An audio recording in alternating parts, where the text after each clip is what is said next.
প্রিয় বন্ধুরা, এই যে আমার হাতের এই গ্রন্থটি অন্তর্দাহ এম.আর. সুমন, মতিউর রহমান সুমন।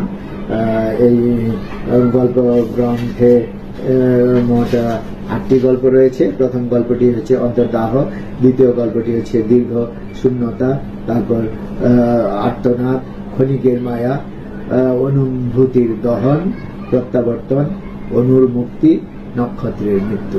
এই নক্ষত্রের মৃত্যু হচ্ছে এটার শেষ গল্প। এই গল্পটাও খুব সুন্দর। মতিউর রহমান সুমনের এই বইটির প্রকাশক হচ্ছে ফারুকি ওমর, প্রকাশনায় হরিৎপত্র প্রকাশন, 37/1 খান প্লাজা, 3য় তলা, বাংলা বাজার, ঢাকা। এটার প্রকাশকাল ফেব্রুয়ারি 2025। এটা প্রচ্ছদ করেছে আল নোমান। সুন্দর প্রচ্ছদ।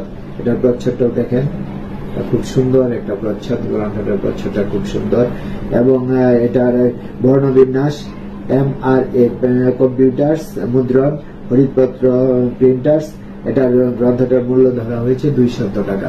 200 টাকা, এটা মূল্যটা আমাদের হাতের নাগালে আছে। এই জন্য আমার সুমনকে অনেক ধন্যবাদ।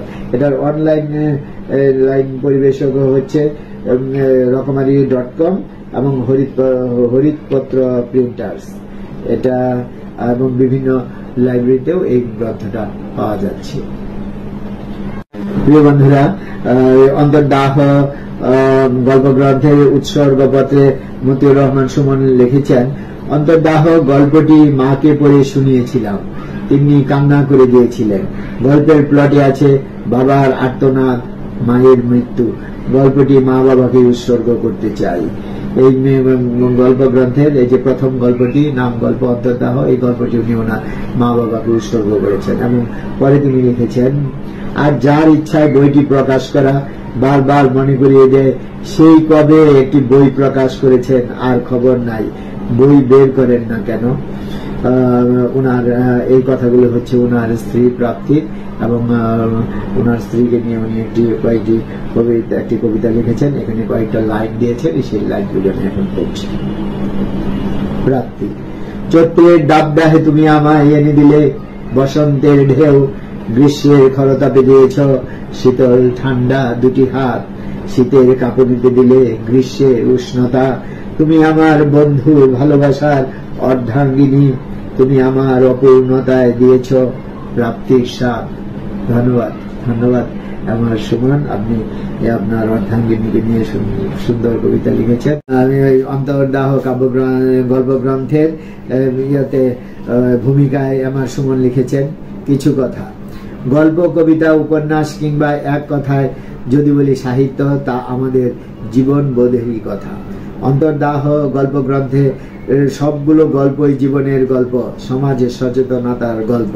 কয়েকটি গল্প করোনাকালীন দুঃসময়ের আলোকে লেখা, যা আপনার বিবেককে নাড়া দিবে, কোনটি বা জাগ্রত করবে মনুষ্যত্ব।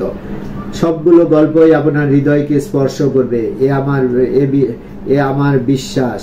বাকিটা আপনাদের পাঠ প্রতিক্রিয়া অনুভূতি থেকে জানতে পারবো। গল্পগুলো অন্তর্দাহ 1, অন্তর্দাহ 2, অন্তর্দাহ 3 এভাবে বললেও বলা যায়, অর্থাৎ সবগুলো গল্পই অন্তর্দাহ। সকল শুভাকাঙ্ক্ষীর প্রতি অনেক অনেক শুভকামনা ও কৃতজ্ঞতা। এম.আর. সুমন, কাচিঝুলি, ময়মনসিংহ। আপনার জন্য রইল এম.আর. সুমন অনেক অনেক শুভকামনা।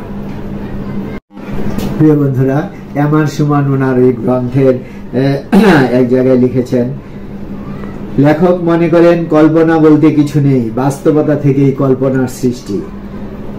লেখক লেখেন জীবন থেকে, বাস্তবতা থেকে। অর্থাৎ সুমন বলছেন, রাইটার সুমন বলছেন, কল্পনা বলতে কিছু নেই, বাস্তবতা থেকেই কল্পনার সৃষ্টি। হ্যাঁ, এই কথাটা আমি চিন্তা করে দেখেছি। যদি আমরা সেভাবে দেখি তাহলে কথাটা ঠিক। বাস্তবতা থেকেই কল্পনার সৃষ্টি। এবং কিভাবে সৃষ্টি? যেমন আমার জীবনের একটি গল্প আমি বলবো, আমি রহিম সাহেবের মাধ্যমে সেই গল্পটা প্রকাশ করলাম। রহিম সাহেব চরিত্রটা আমি কল্পনা করলাম এবং সেখানে রহিম সাহেবের কল্পনার মাধ্যমে আমার জীবনের বাস্তব ঘটনাটা আমি প্রকাশ করলাম। সেই অর্থে যে সুমন এখানে লিখেছেন, সুমন সাহেব, যে কল্পনা বলতে কিছু নেই, বাস্তবতা থেকেই কল্পনার সৃষ্টি। আমি এই কথাটা ধরে নিতে পারি। হ্যাঁ, আপনি ঠিক বলেছেন। বড় বড় মুনি ঋষিরা বলে গেছেন যে শুধু বাস্তবতা দিয়ে সাহিত্য হয় না, সাহিত্যে কল্পনা থাকতে হয়। শোভন সাহেব, আপনার কথাটা যেভাবে আমি গ্রহণ করেছি, বড় বড় মনীষীদের এই কথাটাও কিন্তু আমি হৃদয় দিয়ে গ্রহণ করেছি। যে আপনি বলেছেন যে বাস্তব কল্পনা বলতে কিছু নেই, বাস্তবতা থেকে কল্পনার সৃষ্টি। আর মনীষীরা বলে গেছেন যে শুধু বাস্তবতা দিয়ে হয় না, সাহিত্য হয় না, সাহিত্যে কল্পনা থাকতে হয়। আপনার এদের সবগুলি মতামতই আমি গ্রহণ করলাম। প্রিয় বন্ধুরা, আমরা আমাদের অনুষ্ঠানের প্রায় শেষ পর্যায়ে এসে গেছি। আজ আমাদের এই অনুষ্ঠানে মতিউর রহমান সুমনের গল্প গ্রন্থ অন্তর্দাহ নিয়ে কিছুটা আলোচনা করার চেষ্টা করলাম। মতিউর রহমান সুমন একাধারে কবি, কথা সাহিত্যিক, স্বেচ্ছাসেবক, সংগঠক, ব্যাংকার। মতিউর রহমান সুমনের লেখালেখি আরও সুন্দরভাবে চলুক, ওনার সংসার জীবন আরো সুন্দরভাবে এগিয়ে যাক, এই কামনা করে আজ এখানে বিদায় নিচ্ছি। আমি বদরুল হক তপন, সবার জন্য রইল শুভ কামনা।